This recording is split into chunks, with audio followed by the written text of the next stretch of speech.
Olá, meu amigo, minha amiga, que alegria, que prazer tê-lo aqui novamente para darmos sequência aos nossos estudos da profecia das 70 semanas de Daniel. Bom, no primeiro vídeo, na primeira parte desta aula, nós estudamos minuciosamente a profecia dada a Daniel das 70 semanas e verificamos que a última semana ainda não se cumpriu. Revisando, a profecia nos diz que são 7 semanas para reedificar a cidade, mais 62 semanas até a morte do ungido, e que essas 70 semanas ela se inicia com o decreto registrado em Neemias capítulo 2, versículo 1 a 8, do regresso do povo para a reedificação da cidade. Vimos que, para ajustar bem a profecia, a última semana ela não se cumpriu. Alguns intérpretes dizem que a última semana já se cumpriu. Nós estamos trabalhando, interpretando, mostrando, e você vai julgando, pedindo iluminação pelo Santo Espírito para poder distinguir aí que nós estamos ajustando que a última semana ela não foi cumprida, porque as profecias bíblicas não se ajustam. Bom, agora, quando é que esta última semana irá se cumprir? Veja só, olha, cremos que as profecias bíblicas se cumprem na íntegra, sem nenhuma margem de duplas interpretações, a exemplo de Jesus, nascimento, entrada triunfal, morte e ressurreição. E o que está profetizado em Daniel 9 não foi cumprido integralmente, e ainda, portanto, a última semana está por se cumprir. Esta última semana é o que a Bíblia Sagrada denomina de grande tribulação. Ela está descrita em Mateus capítulo 24 e no livro de Apocalipse. Vamos ler. Olha, o livro de Apocalipse, capítulo 11, versículo 1 a 3. E foi-me dada uma cana semelhante a uma vara, e chegou o anjo e disse: Levanta-te e mede o templo de Deus, e o altar e os que nele adoram. E deixa o átrio que está fora do templo, e não meças, porque foi dada às nações e pisarão a cidade santa por 42 meses. 42 meses são 1.260 dias. E aí nós também reafirmamos por que dizemos que o ano profético, o mês profético, o calendário profético é de um mês 30 dias e um ano 360 dias. Tá? Então está aqui, olha, a metade de uma semana, 42 meses, ou seja, 1.260 dias. É o tempo em que, nesta semana, os gentios pisarão a cidade santa. Ainda veja só Apocalipse capítulo 12, versículo 1 a 6. Vamos ainda frisar bem o tempo desta última semana, semana da grande tribulação. E viu-se um grande sinal no céu, uma mulher vestida do sol, tendo a lua debaixo dos seus pés, e uma coroa de 12 estrelas sobre a sua cabeça. Bom, esta mulher interpretamos ser a nação de Israel. Não conseguimos ajustar as profecias na interpretação que se diz ser Maria. Primeiro porque nós vamos ajustar aqui a profecia, que esta mulher fugiu para o deserto e lá foi sustentada por Deus exatamente na outra metade da grande tribulação, no outro 1.267 dias ou 42 meses, ou seja, 3 anos e meio bíblico ou profético. Não ocorreu isto com Maria. E esta mulher, veja só, ela traz uma coroa de 12 estrelas sobre a cabeça. 12 estrelas está relacionado às 12 nações, às 12 tribos da nação de Israel. E estava grávida e com dores de parto, e gritava com ânsias de dar à luz.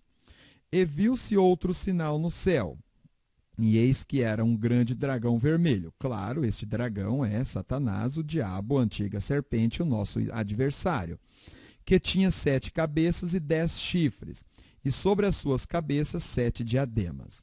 E a sua cauda levou após si a terça parte das estrelas do céu. Bom, por que a gente acredita que 1/3 dos anjos celestiais aderiram à rebelião com Satanás quando este rebelou-se contra Deus? Por causa das profecias bíblicas, e uma delas é essa: a sua cauda levou após si a terça parte das estrelas do céu, essas estrelas relacionando-se aos anjos. E lançou-as sobre a terra. E o dragão parou diante da mulher que havia de dar à luz, para que, dando à luz, lhe tragasse o filho. E deu à luz um filho homem que há de reger todas as nações. Esse filho, evidentemente, é o Messias, Jesus Cristo, com vara de ferro. E o seu filho foi arrebatado para Deus, para o seu trono. Sim, Jesus foi assunto, ele ascendeu aos céus e assentou à direita de Deus Pai. E a mulher fugiu para o deserto, onde já tinha lugar preparado por Deus, para que ali fosse alimentada durante 1260 dias, que é o segundo período da grande tribulação. O objetivo desse estudo não é especificamente estudar a grande tribulação, mas a grande tribulação ela se dará em 2 períodos. O primeiro período, de 3 anos e meio profético, 1260 dias, aonde o anticristo, o príncipe de um povo, firmará aliança com muitos, incluindo Israel, e na metade destas 7 semanas, ele vai romper o acordo com Israel, exigir adoração, vai profanar o templo, e então a nação de Israel vai rejeitar, aquele remanescente fiel, evidentemente, rejeitar, e aí será perseguido com Satanás tentando novamente destruir a nação de Israel e fazer com que Deus não cumpra suas profecias. E aí a nação irá fugir para o deserto, onde será alimentada e sustentada por Deus. Bom, o objetivo não é esse, mas tudo bem, é inevitável a gente não falar alguma coisa nesse sentido. Agora, a última semana, a semana de número 70, a 70ª semana, é a semana da grande tribulação. Por que nós sabemos que a grande tribulação durará 7 anos? Porque a semana é semana de anos e é uma semana, 7 anos, né? 7 anos proféticos. A quantidade de dias é 2.520 dias, dividido por 2, vai dar exatamente 1.260 dias ou 42 meses. Muito bem, seguindo ainda, vamos analisar aqui, ó, esse período, tá? Então, o período da grande tribulação, ele há de se cumprir, tá? Há de se cumprir a última semana ainda. Agora, a beleza deste estudo está exatamente aqui. Eu quero te chamar a atenção, meu querido amigo, minha querida amiga. A beleza desse estudo é que, da morte do Messias até a última semana, a grande tribulação, está havendo um intervalo. Que coisa linda! Está havendo um intervalo, e esse intervalo a Bíblia denomina de ano aceitável do Senhor.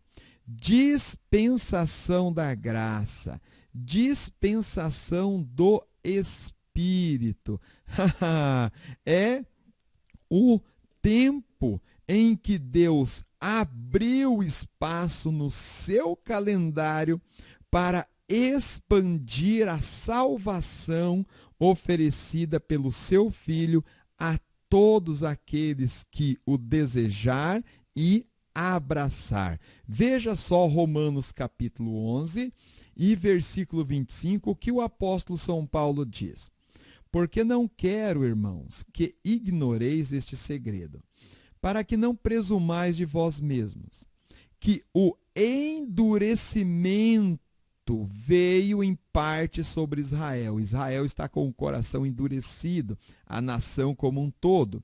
Mas por que esse endurecimento veio sobre Israel? Para que a plenitude dos gentios seja entrado. O que é isso? É o tempo em que Deus abriu o leque na sua agenda, no seu calendário, para oferecer a sua salvação para nós, gentios que estávamos destinados à ira eterna. Então agora nós não somos mais gentios, nós somos igreja, que é um povo diferente. Nós estamos vivendo o tempo da salvação, o ano aceitável do Senhor. Quem quiser ser salvo neste período, inevitavelmente ele tem que fazer parte da igreja de nosso Deus. Se um judeu quiser ser salvo hoje, ele deve aceitar a fé, aceitar a Jesus Cristo e fazer parte deste povo chamado igreja, um povo santo, escolhido, a noiva do Cordeiro, sem mácula, um povo zeloso e de boas obras. Veja ainda o que o próprio Jesus Cristo disse em Lucas 21, do capítulo 21, do versículo 20 até o 24. Mas quando virdes Jerusalém cercada de exércitos, sabei então que é chegada a sua desolação. Então os que estiverem na Judéia fujam para os montes, os que estiverem no meio da cidade saiam, e os que nos campos não entrem nela. Porque dias de vingança são esses, para que se cumpram todas as coisas que estão escritas. Mas ai das grávidas e das que criarem naqueles dias, porque haverá grande aperto na terra e ira sobre este povo. Cairão ao fio da espada e para todas as nações serão levados cativos. Então veja a profecia de Jesus. Cumpriu-se integralmente no ano 70, como eu disse no vídeo número 1. No ano 70, o imperador romano Tito, ele cumpriu essa profecia, fazendo milhares caírem ao fio da espada, apertarem, espalhar os judeus por todas as nações da terra. E veja só, e Jerusalém será pisada pelos gentios. Exatamente o que está acontecendo nos dias de hoje, desde a morte do Messias e a destruição de Jerusalém no ano 70 depois de Cristo, Jerusalém, a cidade santa, está sendo pisada pelos gentios. Aí vai cessar este período, este tempo, quando? Até que os tempos dos gentios se completem. Quando é o tempo dos gentios, professor? É exatamente esse tempo que nós estamos vivendo, o tempo que Deus abriu a salvação para todos. Aquele que clamar, a carne que clamar ao nosso Deus, este será salvo. Paulo disse àquele carcereiro, crê no Senhor Jesus Cristo e será salvo tu e tua casa. Nós cremos, aceitamos e nós estamos salvos pela salvação oferecida pelo nosso Deus. Agora veja só um aspecto interessante. Esse é um ponto importante que eu preciso frisar, porque muitos têm caído em situações complicadas, às vezes sem volta, porque foram levianos. Nós podemos calcular o tempo de reedificação da cidade de Jerusalém, podemos calcular o tempo em que o Messias seria morto e podemos calcular os tempos da grande tribulação. Veja bem, nós temos alguns episódios interessantes na Bíblia Sagrada, porque quando foi para Moisés nascer, o inimigo sabia quando que Moisés iria nascer. Como que nós sabemos que ele sabia? O libertador de Israel, porque ele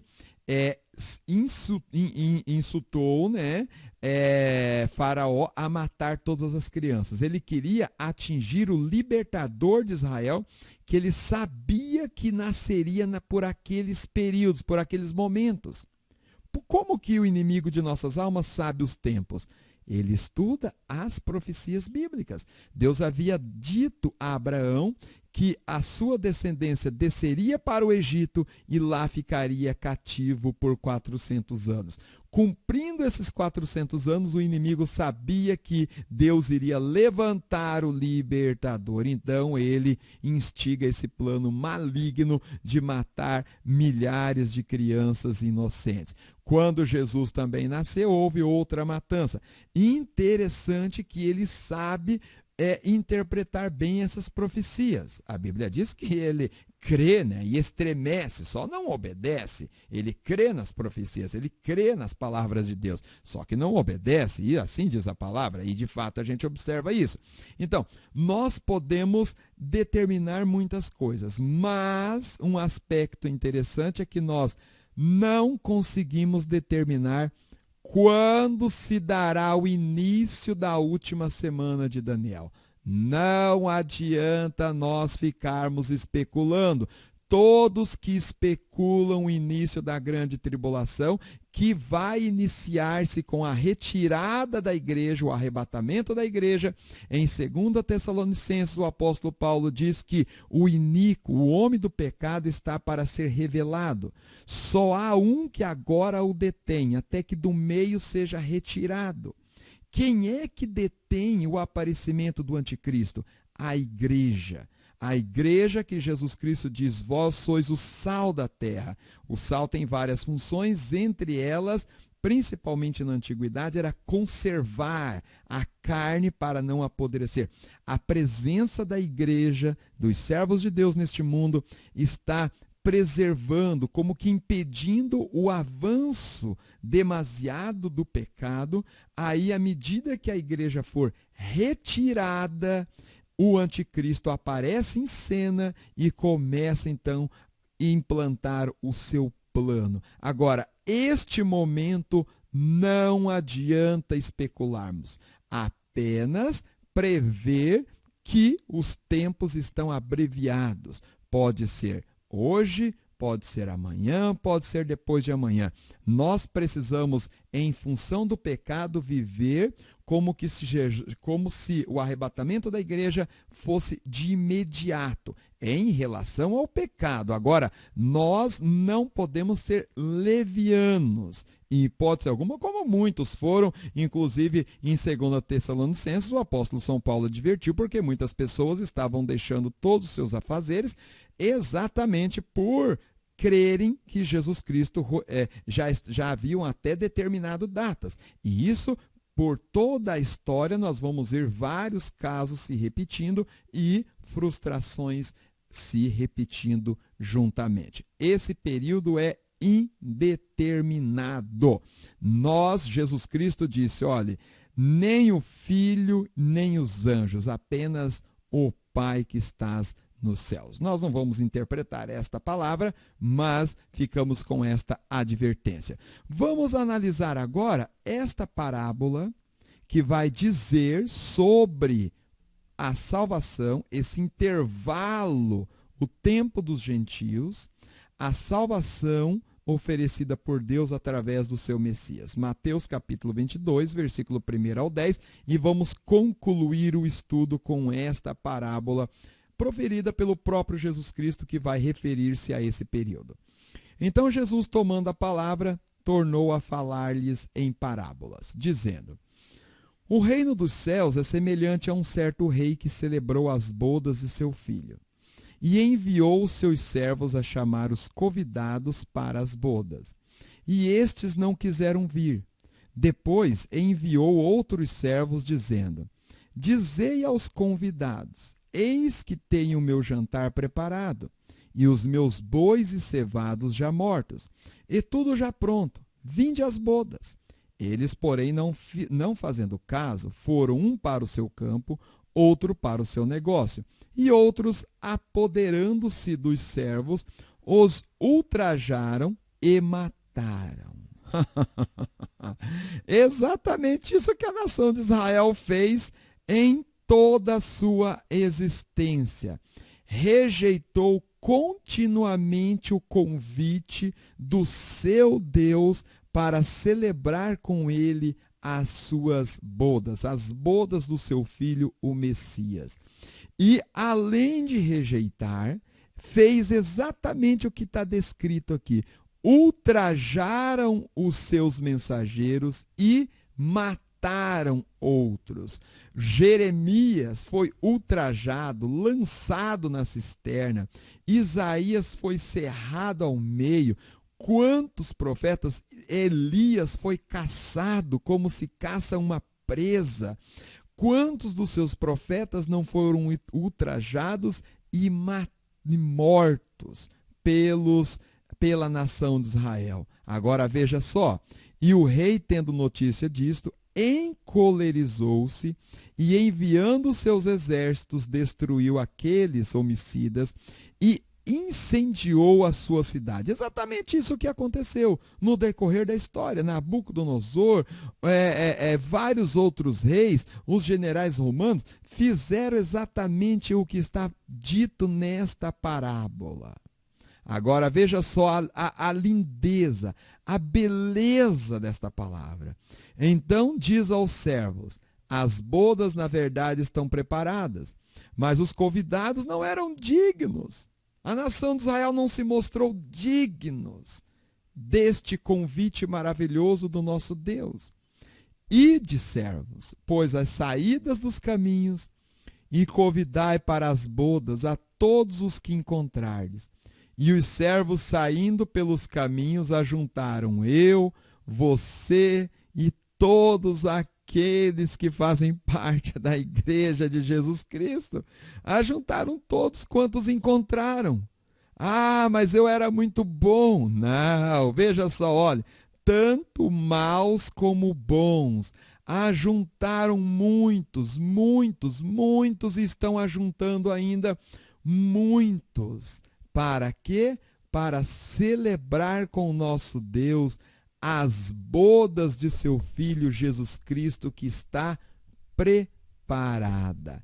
Vinde, benditos de meu Pai, possuí por herança o reino que está preparado desde a fundação dos séculos. Que palavra! Que palavra linda! Que palavra gloriosa! Destinada a quem? Destinada a mim e a você, meu amigo, minha amiga. Que Deus o abençoe, que Deus o abençoe e o conserve no seu amor.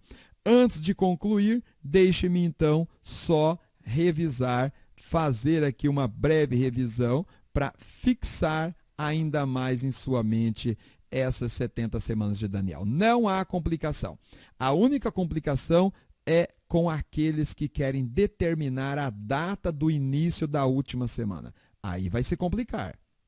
Vai se complicar, como nós temos visto muito se complicando. Então, as 70 semanas inicia-se com o decreto dado para a reedificação da cidade. Inicia-se no ano 445 a.C., 7 semanas, 49 anos, a cidade é reedificada.